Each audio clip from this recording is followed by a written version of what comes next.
Сәлеметсіздер ме? Мен Мәмбет Смағұлов номер 34 орта мектебінің 10-шы сынып оқушысы Тілеужан Сарбар эко-юрист байқауының қатысушысымын. Қазақстан Республикасының Конституциясының 38-ші бабында әркім республиканың табиғатын сақтауға міндетті деп жазылған.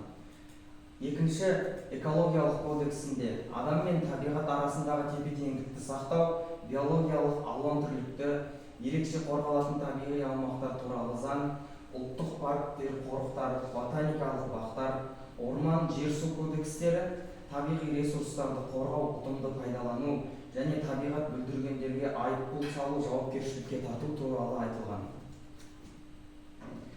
Табиғатты қорғаудың ең қарапайым жолдары бұл: апта сайын әртүрлі сенбіліктер ұйымдастыру, қалдықтарды өңдеу, ағаш отырғызу, қоқыстарды материалдарына қарай бөлек жәшіктерге салу және ресурстарды үнемді пайдалануға тырысу. Бұл табиғатты қорғаудың ең қарапайым да тиімді жолдары болып есептеледі.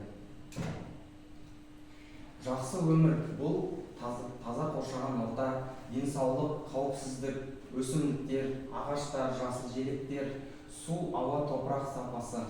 Бұның бәрі жақсы өмірдің ең маңызды негізі болып табылады.